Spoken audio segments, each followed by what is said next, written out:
Bienvenue à vous tous de partout, vous pouvez être en train de suivre pendant ce temps. À vous tous qui êtes saints et qui sont pèlerins étrangers sur terre présentement et qui vous situez dans la République démocratique du Congo, la RDC. À vous tous saints qui êtes en République centrafricaine, à tous les saints qui sont au Congo-Brazza, en France et partout ailleurs. Je vous souhaite la bienvenue à l'enseignement de la parole de Christ, à l'enseignement de la doctrine de Christ propre à son Église, où je vais continuer aujourd'hui à parler sur le thème intitulé « Le retour de tout enfant de Dieu », le retour de tout enfant de Dieu à la bergerie de Jésus-Christ, seul préalable pour son édification.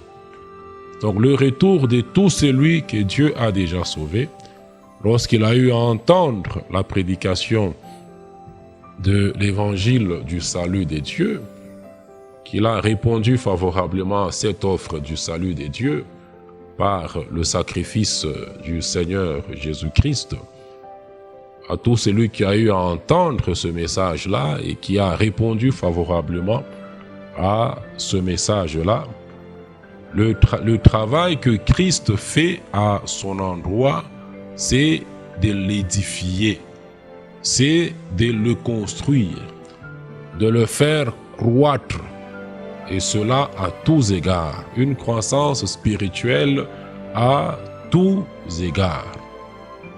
Donc il s'agit bien de son retour à lui, cet enfant-là, qui est déjà membre de l'Église du Seigneur Jésus, de par son salut, car selon 1 Corinthiens chapitre 12, verset 13, au moment où Dieu vous sauve, vous êtes baptisés par le Saint-Esprit dans le corps de Christ et vous appartenez au seul corps du Seigneur Jésus, auquel tous ceux qui sont sauvés appartiennent.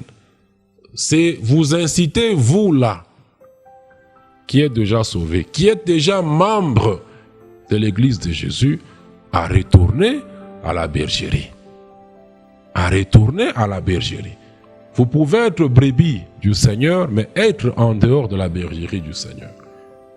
Vous pouvez être brebis du Seigneur. C'est pratiquement l'histoire, la parabole du fils prodigue. L'un est resté, le jeune homme est parti. Il demeurait fils de son père, mais en dehors de la maison ou de la bergerie de son père. Et Jésus n'édifie que son Église. Jésus n'édifie que son Église. Donc édifier l'Église revient, selon que Jésus le dit lui-même dans Matthieu 16, 18, que je bâtirai mon Église. J'édifierai mon Église. Je construirai mon Église. C'est très important de connaître, de comprendre ça. Il dit je bâtirai mon Église. J'édifierai mon Église. Et qui dit bâtir l'Église du Seigneur Jésus par lui-même, édifier son Église, revient à édifier les membres de cette Église-là. Revient à édifier les membres de l'Église. Et l'action de bâtir ou d'édifier l'Église du Seigneur, l'Église par le Seigneur lui-même, ce n'est pas une action ponctuelle. Ce n'est pas une action une action ponctuelle, non. C'est une action continue. Dès l'instant que Christ a commencé son Église, en l'an 30 à Jérusalem, le jour de la Pentecôte, lors de la venue du Saint-Esprit sur terre pour habiter maintenant dans les croyants avec les 120 disciples, l'Église du Seigneur commence là à Jérusalem. Jésus commence à bâtir son Église là à Jérusalem en l'an 30. Mais il continue à bâtir son Église. Il continue à bâtir les membres de son Église. Et comment est-ce que Jésus bâtit? Comment est-ce que Jésus édifie son Église? Comment est-ce que Jésus est en train d'édifier les membres de son Église. Qu'est-ce qu'il a fait pour ce travail-là, pour atteindre cet objectif-là? Il a donné les 5 dons que vous retrouvez dans Éphésiens chapitre 4 au verset 11, et vous pouvez partir du verset 11 au verset 15. Jésus donne les 5 dons. Les apôtres, prophètes, évangélistes, pasteurs et docteurs, il donne ces 5 dons-là à son Église. Il donne ça à son Église. Et Jésus n'a qu'une seule Église. Jésus n'a qu'une seule Église qu'il est en train de bâtir. Et cette Église-là n'est ni un bâtiment, n'est ni une dénomination, n'est ni une communauté, n'est ni un regroupement de gens qui se réunissent sous une quelconque label. Non. L'Église de Jésus, comme on le verra encore davantage dans la suite de l'enseignement d'aujourd'hui, n'est que l'ensemble de ceux-là que Dieu a sauvés à l'instant où vous suivez ce message présentement. Tous ceux-là que Dieu a sauvés à cet instant sont les membres de cette Église-là. Sont les membres de la seule et unique Église du Seigneur Jésus. Maintenant, à toute cette Église-là, à toute son Église, Jésus, qu'est-ce qu'il fait? Il a donné les 5 dons que je venais d'énumérer il n'y a pas longtemps. Mais pourquoi est-ce que Jésus donne les 5 dons à son Église? Vous avez la réponse au verset 12. Pour le perfectionnement des saints. Pour le perfectionnement de l'Église. Pour le perfectionnement des membres de l'Église. Ils sont perfectionnés pourquoi? Pour l'œuvre, en vue de l'œuvre du ministère. Donc la mission, mais mon ami, Dieu vous appelle, je le dis toujours, quiconque se dit appelé de Dieu, tout ce qu'il est appelé à faire se trouve dans les Écritures. La roue existe déjà, comme on le dit dans le monde, il faut l'utiliser. Il n'y a rien à inventer. Il n'y a rien que quelqu'un peut inventer aujourd'hui et dire que lui, il a je ne sais pas, X appel de la part de Dieu. Tout ce que celui qui se dit enfant de Dieu, tout ce que celui qui se dit membre de 5 dons d'Éphésiens 4, 11 est appelé à faire est résumé au verset 12. Est résumé au verset 12 d'Éphésiens 4. Au verset 12. Pour perfectionner les saints. Les saints voulaient perfectionner pourquoi? En vue de l'œuvre du ministère. En vue de l'œuvre du ministère. Les saints sont appelés à exercer le ministère. Les saints sont appelés à servir leur Dieu. Les saints sont appelés à exercer les ministères. Et les ministères, on les dit souvent, les ministères des saints qui ne sont pas dans les dons fondamentaux qui sont dans Éphésiens 4, 11, consistent dans l'exercice des dons spirituels que le Saint-Esprit attribue aux uns et aux autres comme il veut. Il n'y a pas de touristes dans le corps du Seigneur Jésus. Il n'y a pas de visiteurs. Il n'y a pas de passifs dans le corps du Seigneur Jésus. Tout celui que Dieu sauve, il est baptisé par l'Esprit Saint dans le corps du Seigneur Jésus. Il devient un membre du corps de Christ. Et le Seigneur s'exprime sur terre au travers des membres de son corps. Chaque membre du corps de Christ, chaque enfant de Dieu, membre de l'Église de Jésus-Christ, a une mission, a une tâche qu'il est appelé à exercer en faveur de ses autres frères en Christ. Et les 5 dons, quand ils exercent les dons qu'ils sont, c'est leur ministère. Les 5 ministères, pour que vous compreniez mieux, leur travail, leur mandat reçu du Seigneur à l'endroit de toute son Église, à l'endroit de la seule Église, c'est perfectionner les saints en vue de l'œuvre du ministère. Les saints sont perfectionnés en vue de l'œuvre du ministère. Pour faire quoi? Pourquoi est-ce qu'ils sont perfectionnés en vue de l'œuvre du ministère? C'est pour qu'ils puissent servir. Pour qu'ils puissent servir. Maintenant, quand les saints servent, le corps, l'Église, les membres du corps sont en train d'être édifiés, sont en train d'être bâtis, sont en train de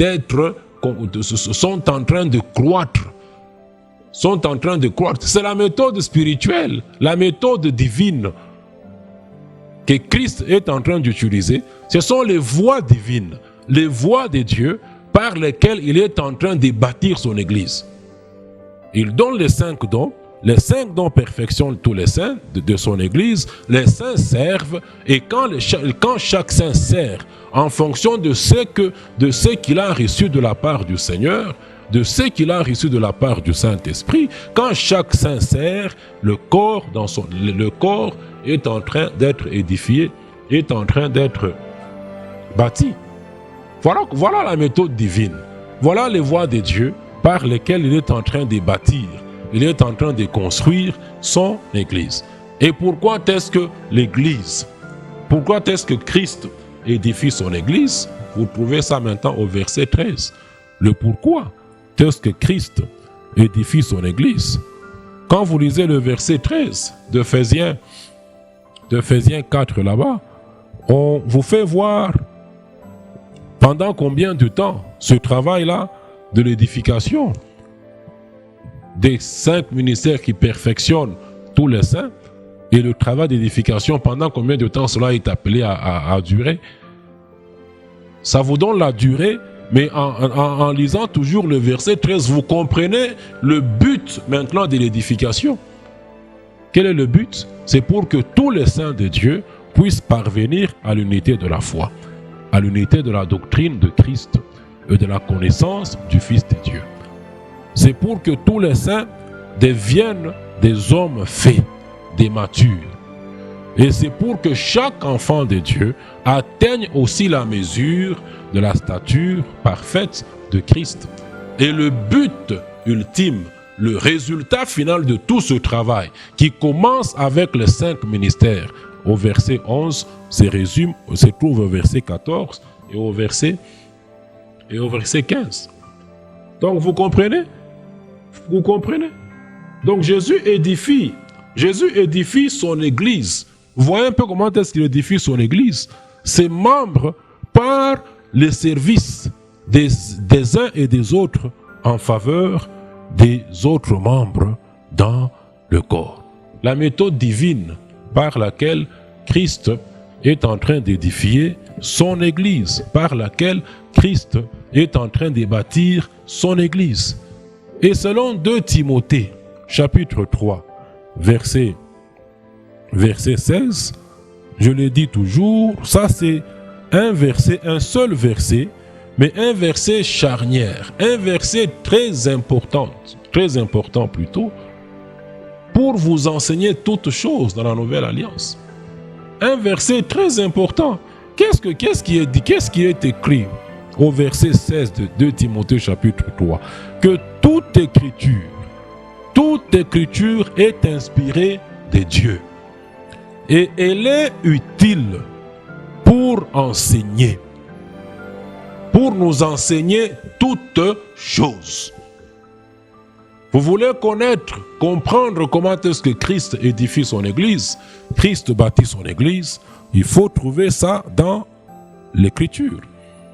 C'est toute Écriture qui est inspirée de Dieu et qui est utile pour enseigner toutes choses, pour convaincre les incrédules, pour convaincre les uns et les autres, pour corriger les hérésies, pour corriger les apostasies et pour instruire dans la justice. Ce ne sont que les Écritures. Ce n'est que l'Écriture qui est inspirée de Dieu et qui est utile pour nous enseigner toutes choses, tout ce qui a trait à l'édification du corps de Christ ou à l'édification des membres du corps, pour nous enseigner tout ce qui a trait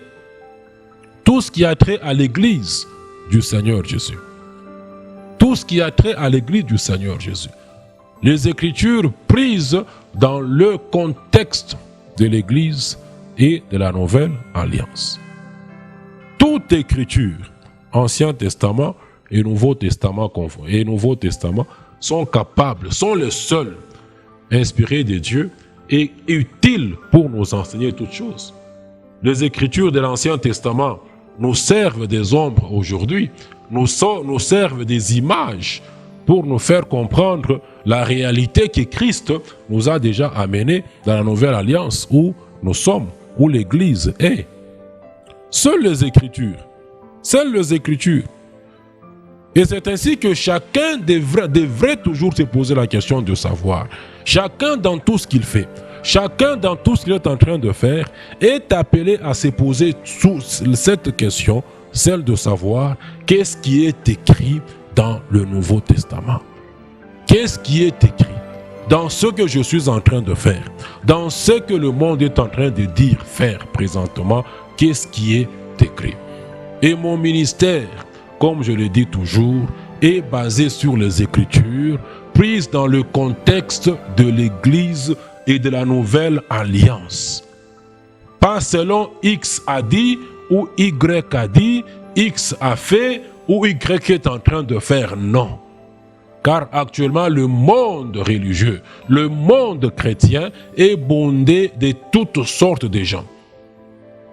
Est bondé de toutes sortes de catégories de gens qui sont en train de faire ce qu'ils sont en train de faire, mais qui n'ont aucune référence dans les Écritures. Le monde est plein de Simon le magicien. Simon le magicien d'Actes chapitre 8, qui était en train d'impressionner les gens à Samarie avec les actes de magie. Tous les gens, les petits et les grands, tous étaient impressionnés à Samarie par les actes de magie que Simon le magicien était en train de faire là-bas. Et ils attribuaient la magie, les actes de magie, les grandes œuvres de magie que Simon le magicien était en train de faire à Samarie, à la puissance de Dieu. Comme dans le monde entier actuellement, c'est plein de Simon le magicien. Des gens qui sont en train de vous séduire par des actes de magie. Mais votre ignorance de la doctrine de Christ vous pousse à assimiler les actes des magiciens à la puissance de Dieu. Vous êtes plein dans le monde entier, les gens courent après des magiciens sans le savoir, après des féticheurs sans le savoir, après des sorciers sans le savoir, à cause de l'ignorance de ce que Christ nous a enseigné par les apôtres et les prophètes du Nouveau Testament, qui seuls ont posé le fondement, qui seuls ont posé la doctrine une fois pour toutes de l'Église. Qu'est-ce qui est écrit dans le Nouveau Testament? Ce qui est écrit dans l'Ancien Testament nous sert d'image, nous sert d'ombre, nous sert d'exemple pour que nous comprenions les réalités dans lesquelles nous sommes, dans lesquelles Christ nous a introduites. L'Ancien Testament n'était que l'ombre des choses qui sont déjà venues avec Christ, de la réalité qui est déjà venue avec Christ. Qu'est-ce qui est écrit dans le Nouveau Testament? Et quand je dis toujours Nouveau Testament, les 4 évangiles n'ont rien à voir avec le Nouveau Testament.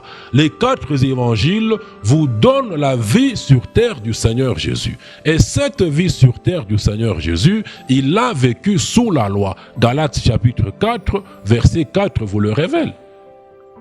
Christ a vécu sous la loi. Il est né sous la loi. Lorsque le temps était accompli, il est né sous la loi, il a vécu sous la loi, et dans Jean 19, 30 ou 31, il vous dit qu'il avait tout accompli. Il venait de tout accomplir. Dieu a déjà aboli la loi. Il a déjà aboli l'Ancien Testament. Dieu ne traite avec personne sur base de l'Ancien Testament. Dieu ne traite avec personne sur base de Deutéronome. Dieu ne traite avec personne sur base d'Exode. Dieu ne traite avec personne sur base de Nombre, du livre de Nombre. Dieu ne traite avec personne sur base de Lévitique.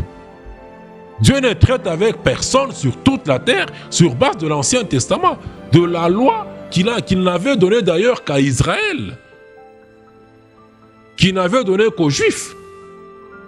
Il n'a jamais donné la loi, l'Ancien Testament, aux gens de nation.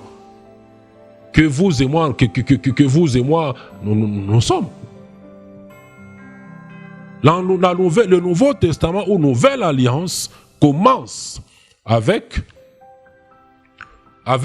la mort et la résurrection du Seigneur Jésus.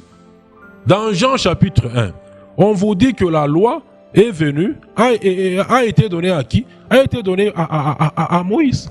La loi a été donnée par Moïse. Jean chapitre 1 verset 17. La loi a été donnée par Moïse. Et la grâce et la vérité sont venues par Jésus-Christ. Il est la grâce. Il a amené la grâce. Il a amené la vérité. Mais aussi longtemps qu'il n'était pas encore mort, cette grâce-là, cette nouvelle alliance là-bas, n'entrait pas en vigueur. C'est ce qu'on vous dit maintenant dans le livre d'Hébreux. Hébreux chapitre 9, verset 16, 17 et le suivant. Car là où il y a un testament, là où il y a ce nouveau testament que Christ a amené, il est nécessaire que la mort du testateur soit constatée. Il fallait que Christ meure. La nouvelle alliance que Christ a amenée ne pouvait entrer en vigueur qu'avec sa mort. C'est quand Christ est mort à la croix que la nouvelle alliance est entrée en vigueur. Là où il y a un testament, il est nécessaire que la mort du testateur soit constatée. 17. Et un testament en effet n'est valable qu'en cas de mort, puisqu'il n'a aucune force tant que le testateur vit. On vous explique même que pour que la première alliance que Dieu avait traitée avec les Juifs entre en vigueur, un animal avait été sacrifié et le sang de l'animal aspergé sur le front de chaque Hébreu. Pendant que Moïse aspergeait le sang de l'animal qui avait été immolé au mont Sinaï, tu étais où? Ton grand-père était où? Tes arrière-grands-parents étaient où? Mon frère, toi qui es au Congo-Brazza, tes arrière-grands-parents étaient où? Ils étaient dans le pays où tu vis présentement. Toi, mon frère qui est en France, tes arrière-grands-parents, pendant que Moïse aspergeait le sang de l'Ancien Testament sur les fronts des Juifs, il était où? Il était en France. Dieu n'a jamais traité l'Ancienne Alliance avec les gens de nation, avec les gens du Congo, avec ceux qui sont ses enfants actuellement, du Congo, qui sont en France, qui sont partis aux États-Unis. Et Dieu a déjà aboli cette histoire-là. Bon, c'est lui qui avait donné son histoire aux Juifs. Il a aboli son truc. Mais vous vous accrochez à quoi? Le monde chrétien s'accroche à quoi? Le monde chrétien s'accroche à quoi? Les gens sont en train d'amener, ils ont déjà amené beaucoup de gens en enfer. Parce que tout le monde s'est levé, tout le monde s'est fait passer pour quelque chose, ce qui n'est pas. Tout le monde croit que en être serviteur de Dieu, c'est une affaire de veste, c'est une affaire de cravate, c'est une affaire d'apparence, c'est une affaire d'avoir quelqu'un derrière soi qui lui transporte une grosse Bible. C'est ça être serviteur de Dieu. Des dégâts ne cessent d'être commis. Des dégâts ne cessent d'être commis sur terrain en menant les gens en enfer dans le monde chrétien. Les gens pensent faire l'œuvre de Dieu tout en étant en dehors de la volonté de Dieu, tout en étant en dehors des voies de Dieu.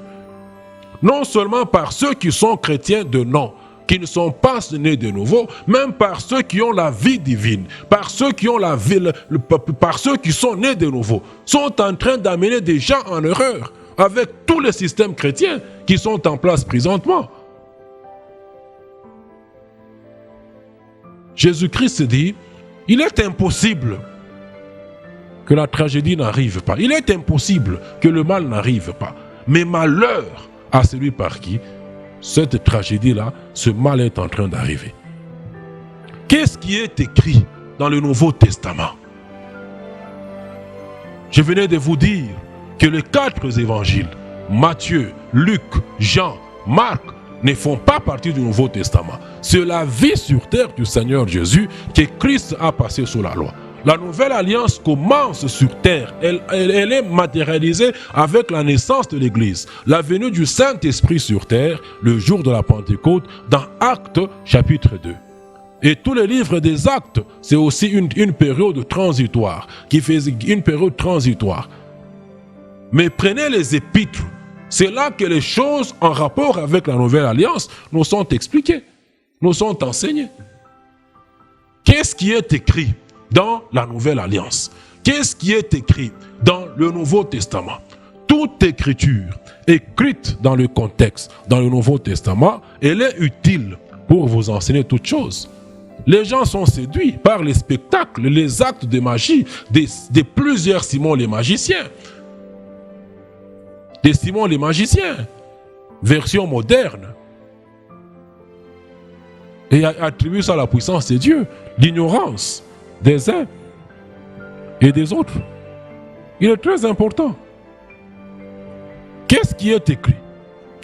Votre regroupement là, mon frère, auquel vous avez adhéré, qu'est-ce qui est écrit dans le Nouveau Testament qui vous disent que ça c'est l'église de Jésus?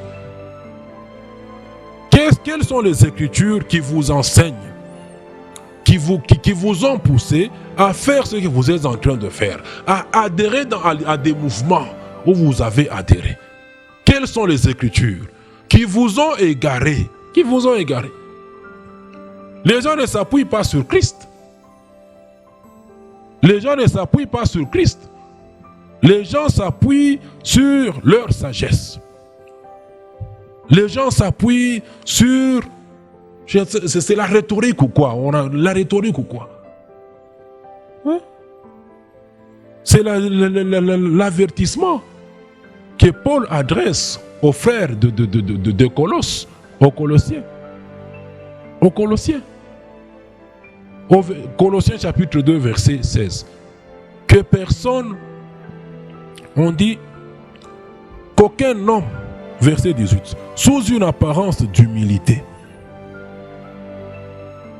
Dans le verset 16 là-bas, il vous dit tout ça. 18, qu'aucun homme, sous une apparence d'humilité. Sous une apparence d'humilité. Les gens sont apparemment humbles seulement. Apparemment humbles. Et par un culte des anges, ne vous ravissent à son gré le prix de la course, tandis qu'il s'adonne à ses visions et qu'il est enflé d'un vain orgueil par ses pensées charnelles, sans s'attacher au chef, dont tous les corps assistés solidement pouvaient poursuivre. Poursuivre avec la lecture. Il est très important de toujours examiner, de toujours se poser cette question là-bas. Qu'est-ce qui est écrit? Qu'est-ce qui est écrit? Dans le Nouveau Testament, pas dans la Bible, toute la Bible. Dans le Nouveau Testament. Si vous ne savez pas interpréter l'Ancien Testament, laissez ça. On est en train de vous aider, à chaque fois qu'on enseigne, à vous aider à comprendre les images, les exemples que Dieu nous a donnés dans l'Ancien Testament, qui nous aident à comprendre le Nouveau Testament. Quand je vais comprendre la sacrificature dans le Nouveau Testament, je vais puiser des exemples. Je vais dans la sacrificature lévitique. Je puise des exemples là-bas pour vous expliquer en quoi consiste la sacrificature.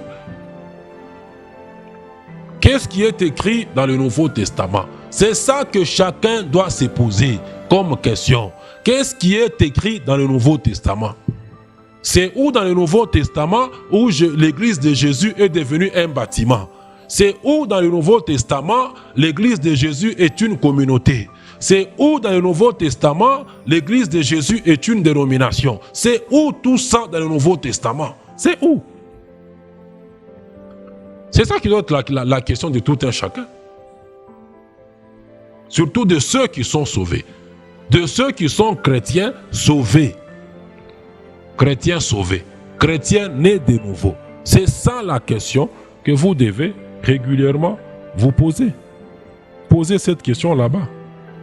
Et comme on était déjà en train de le voir, on est toujours dans la suite de ce message, comme on était déjà en train de le voir, même dernièrement, parlant de la grande maison qui est sur terre actuellement, qui est cette grande maison composée des vases à honneur et des vases à déshonneur. Il faut noter que dans la grande maison, là, la responsabilité, comme on a cessé de le dire depuis la fois dernière, elle est personnelle. Quand vous suivez cet enseignement, mon frère, sur la page là Facebook, sur la chaîne YouTube, tous les autres enseignements sont là. Peut-être c'est celui-ci que vous êtes en train de suivre. Mais prenez aussi soin de toujours visiter régulièrement la page. Mon frère, tu suis l'enseignement, tu t'abonnes sur la page. Tu t'abonnes sur la chaîne YouTube. Mais prenez soin de suivre les autres enseignements. Il n'y a pas que cet enseignement sur la page Facebook. Il n'y a pas que cet enseignement sur la chaîne YouTube. Et je le dis toujours, si vous vous abonnez sur la page, ce n'est pas pour que le nombre, ce n'est pas pour que moi je sois content de voir que j'ai autant d'abonnés, il y a autant d'abonnés sur la page, il y a autant d'abonnés ceci ou cela, mais des gens qui ne mangent pas la nourriture spirituelle qui est sur la page. Non, ce n'est pas pour faire la propagande, comme tout le monde est en train de le faire. C'est pour nous aider d'être en contact. C'est un moyen de communication que nous utilisons la technologie pour être en contact. Je vous ai dit que les 5 dons d'Éphésiens 4:11, Christ les a donnés à son église. Et cette église-là est mondiale. Le travail que j'ai fait, c'est pour votre édification. No matter the country where you are living right now. Peu importe le pays où vous résidez, si Dieu vous a déjà sauvé, vous êtes mon frère en Christ. Par notre union à vous et moi, à Christ, par le Saint-Esprit, nous sommes frères dans le Seigneur. Frères dans le Seigneur. Pas frères à cause du pays dans lequel nous pouvons résider. Résider plutôt. Frères dans le Seigneur. On est frères dans le Seigneur. De par notre union à Christ, par l'Esprit Saint. Il est très important de comprendre ça. On ne recherche pas qui est X abonnés, qui est ceci ou cela. Prenez soin de toujours visiter la page régulièrement pour suivre les enseignements. C'est très important. C'est très important. Dans cette grande maison où les choses qui est sur terrain présentement, tel que je le disais, la responsabilité elle est personnelle. La responsabilité, elle est personnelle, elle n'est pas collective. Elle n'est pas collective. 2 Timothée chapitre 2, verset 19, quiconque, ce n'est pas ceux-là, quiconque prononce le Seigneur, qu'il s'éloigne de l'iniquité.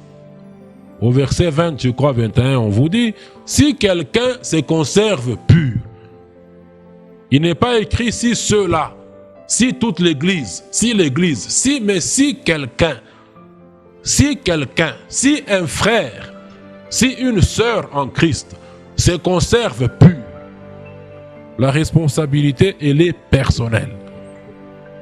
Elle n'est pas collective.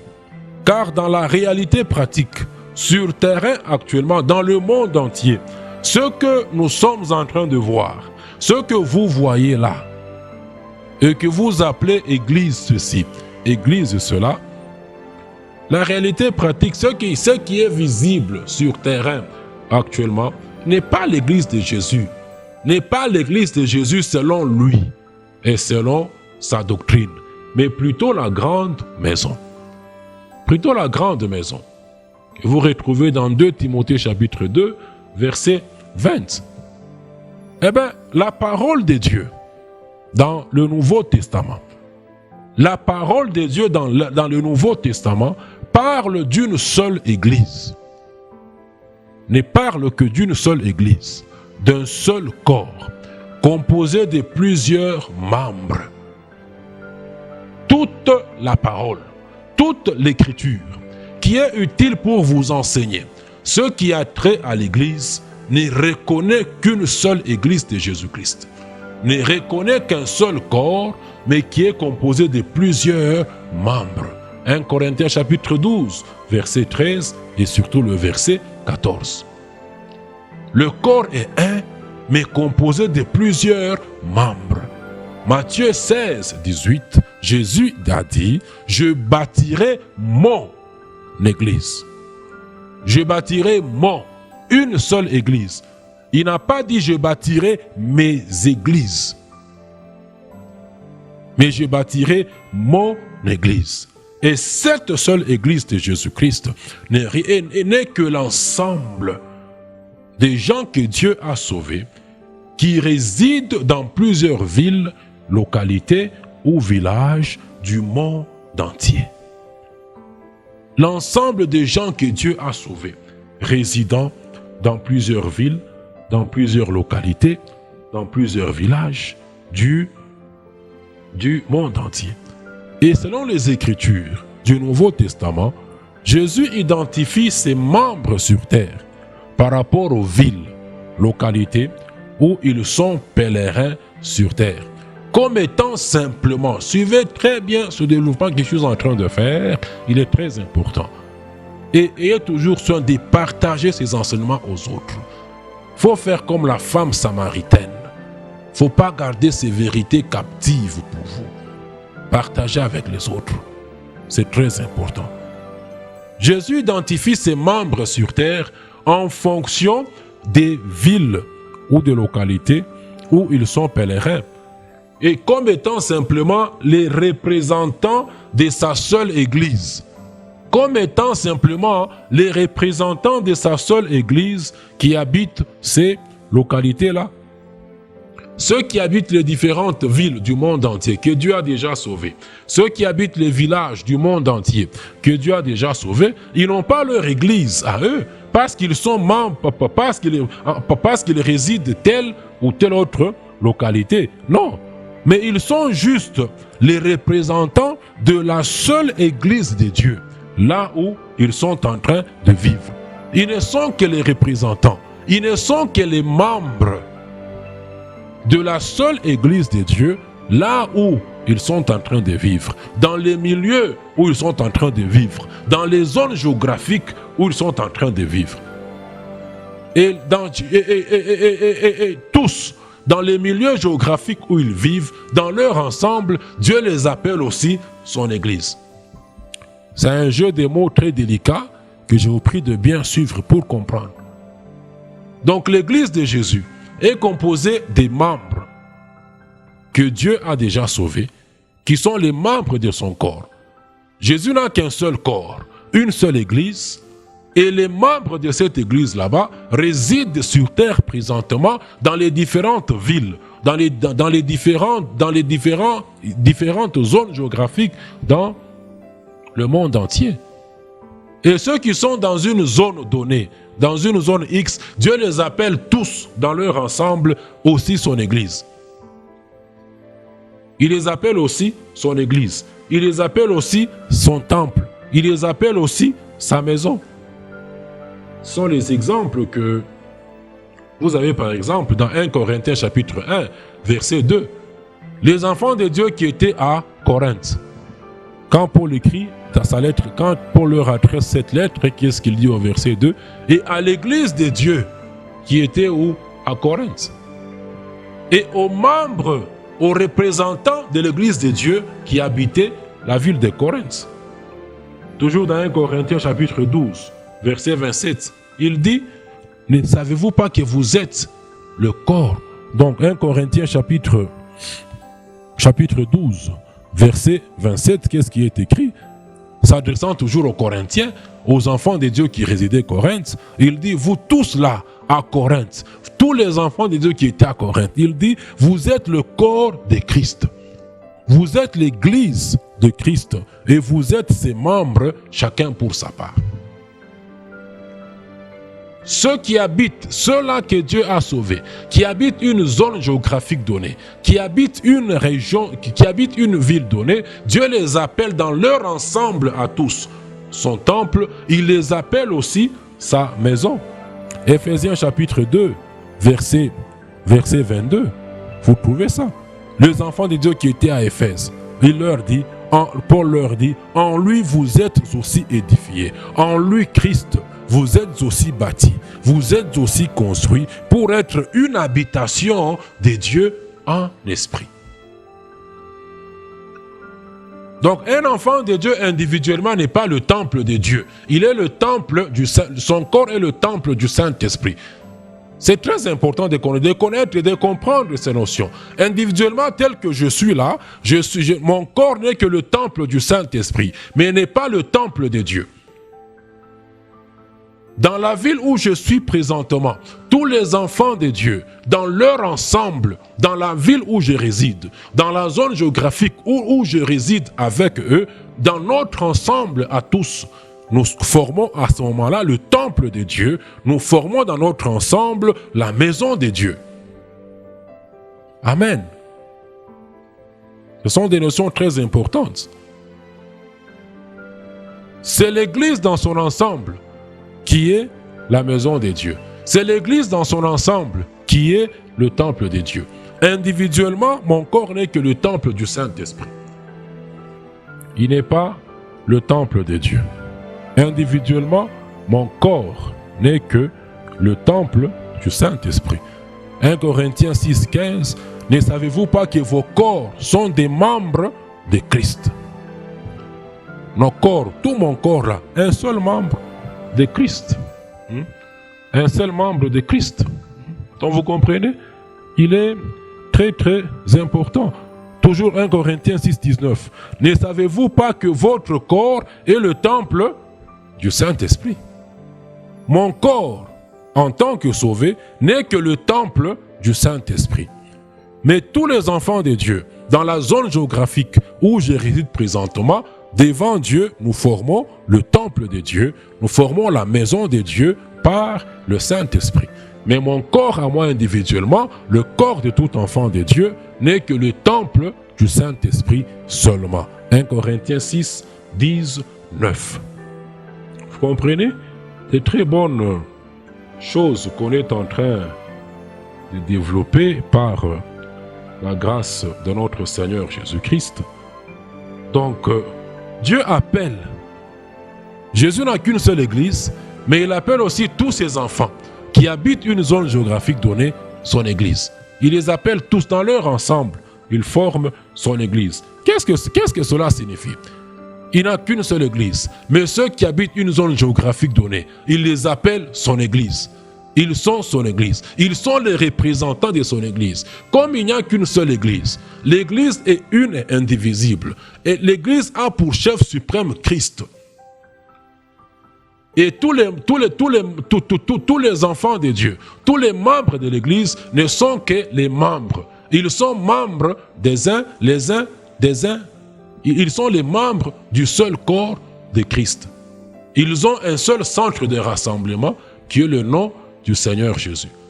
Ça signifie que même localement, même dans une ville, tous ceux qui sont dans cette ville là-bas, comme on dit qu'ils sont l'église de Jésus, même dans chaque enfant, tous les membres présidents de les différentes villes, peu importe les villes où ils sont, ils ont pour Christ, ils ont Christ pour chef suprême, ils sont tous membres les uns les autres, ils ont aussi un même centre de rassemblement. Même dans les villes, Jésus, il est le seul chef suprême de ses membres qui habitent une ville donnée. Vous comprenez? C'est très important. Maintenant, pour mieux expliquer toutes ces vérités, on peut prendre un exemple pratique. Quand on prend par exemple la RDC, selon les statistiques de 2019, la RDC, selon ces statistiques-là, compte au moins 35 agglomérations portant le statut de ville. Donc elle a 35 villes et plusieurs villages. Dans chaque ville, il y a les Congolais qui sont dans ces villes là-bas. Ceux qui sont dans la ville-province de Kinshasa, comment on peut les appeler? Ce sont les Congolais de Kinshasa. Amen. Ceux qui sont dans la ville de Goma, ce sont les Congolais de Goma. Ceux qui sont dans la ville de Kolwezi sont les Congolais de Kolwezi. Est-ce que les Congolais de Kinshasa, de la ville de Kinshasa, sont plus Congolais que ceux de Goma? Non. Les Congolais de Goma sont plus Congolais que ceux de Colosie. Non, ils sont tous des Congolais, mais identifiés selon les villes qu'ils sont en train d'habiter dans le pays, la RDC. Peu importe où ils habitent, ils sont tous Congolais. Ils ont un même président et ils ont une même constitution. Un même président, une même constitution. Ainsi en est-il de l'Église du Seigneur Jésus. Le spirituel influence le naturel. Il en est ainsi de l'Église du Seigneur Jésus, qui elle est mondiale. Elle n'est pas nationale, elle est mondiale. Elle a un seul chef suprême, qui est Christ. Une seule doctrine donnée par les apôtres et les prophètes du Nouveau Testament et possède plusieurs membres résidant dans plusieurs localités dans le monde entier. Il n'y a qu'une seule Église. Et je le dis toujours, les mots Église universelle et Église locale ne sont pas bibliques.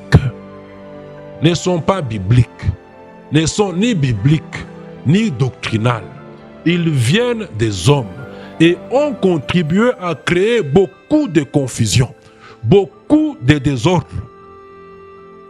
Jésus n'a pas une église universelle et plusieurs églises locales.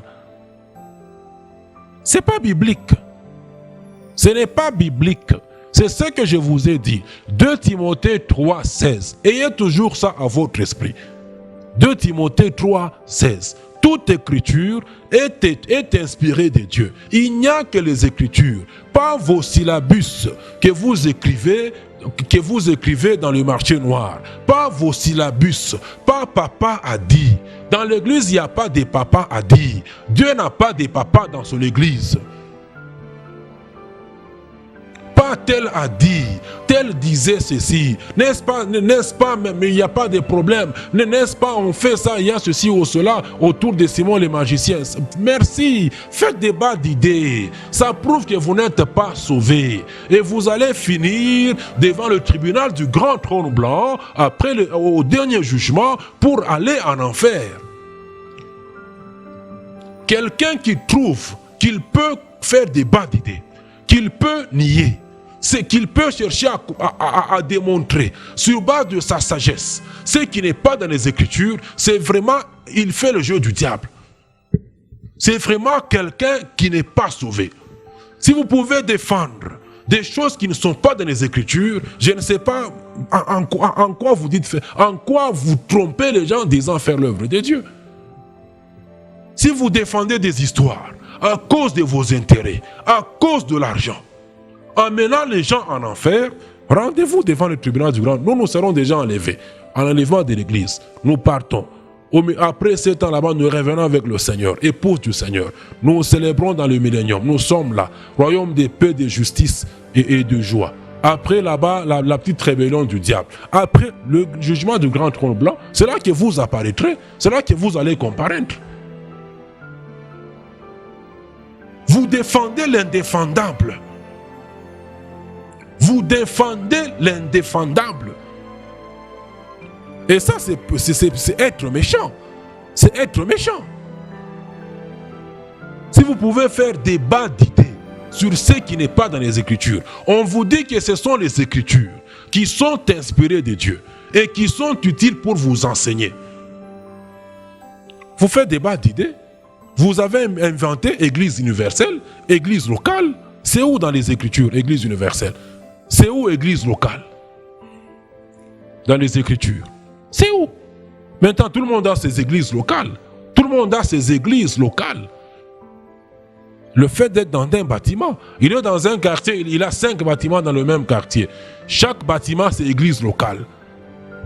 Si ce n'est pas de la folie, ça, je ne sais pas c'est quoi. Je ne sais pas c'est quoi. Comment est-ce que les chrétiens sont arrivés à ce point là-bas? C'est où dans la doctrine? C'est où? C'est où? C'est où?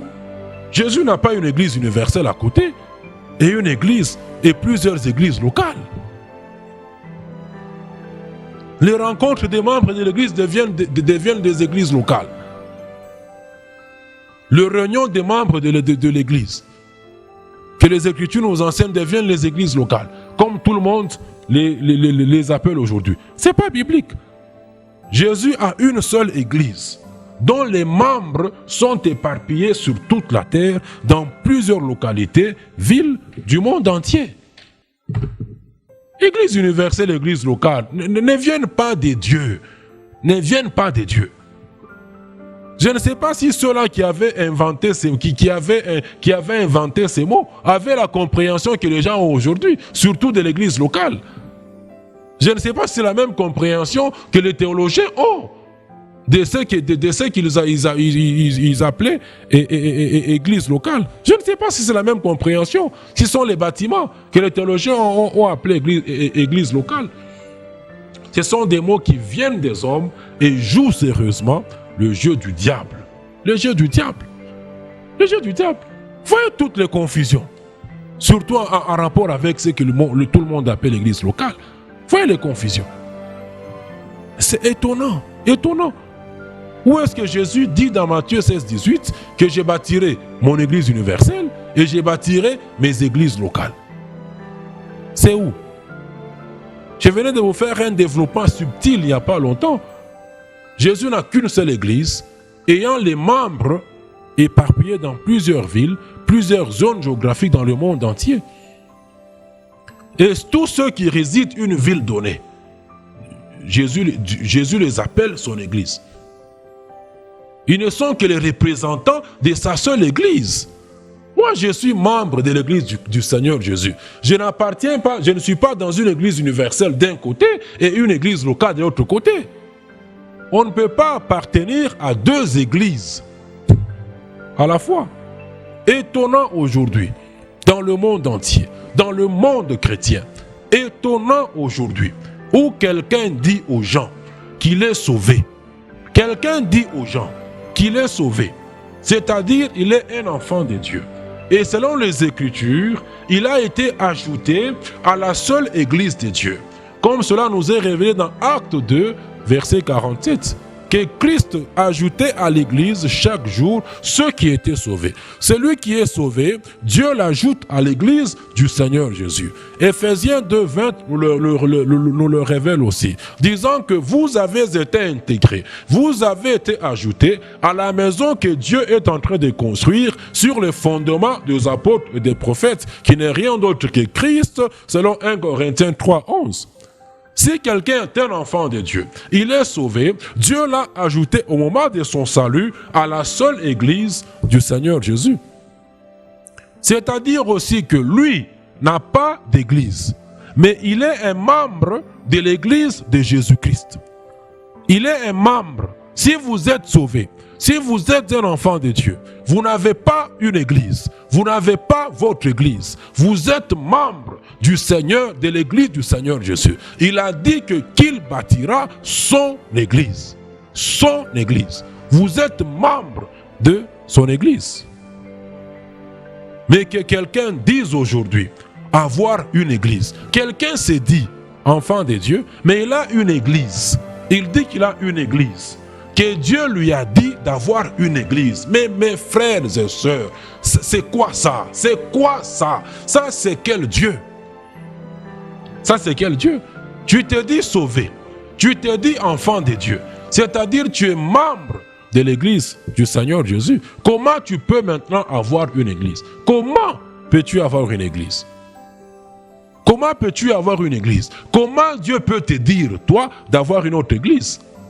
D'avoir une église à côté, que tu dis aussi église du Seigneur Jésus. Tu invites où les gens sont invités et tout le monde dit ça aussi, église de Jésus. Étonnant, nulle part dans les Écritures. Nulle part dans les Écritures.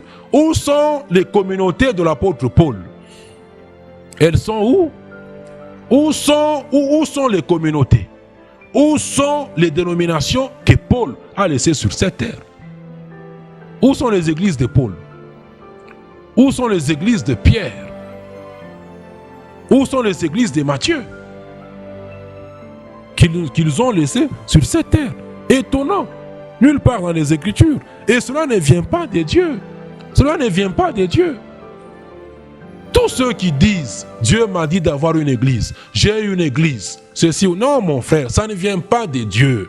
Ça ne vient pas de Dieu. Repentez-vous, retournez à la doctrine, à la simplicité de la doctrine de Dieu. À la simplicité de la doctrine de Christ propre à son église. À son église. Cela ne vient pas de Dieu. Ce n'est pas dans les Écritures. Ce n'est pas dans les Écritures. Même si selon votre sagesse humaine, vous pensez que c'est correct, ce n'est pas correct. Ce n'est pas correct. Ce n'est pas correct. Cela ne vient pas de Dieu. Comme je le dirai aussi même dans la suite de cet enseignement, que tout chrétien sauvé, tout chrétien né de nouveau, mais qui est membre d'une église communauté, ou lui-même a une église communauté, ou lui-même s'est dit visionnaire d'une église communauté, est en dehors de la volonté de Dieu. On doit se dire les choses ouvertement. On ne peut pas se cacher des vérités. On ne peut pas se cacher les vérités de la parole de Dieu. On ne peut pas avoir peur des uns des autres. On doit se dire des choses ouvertement. C'est ce que Paul dit aux anciens de l'église de Dieu qui étaient à Éphèse, Actes 20, 20. Vous savez que je n'ai rien caché de ce qui vous était utile. On ne peut pas vous cacher des choses qui vous sont utiles. Un enfant de Dieu ne peut pas être visionnaire d'une église. Et il dit ça à l'église de Jésus.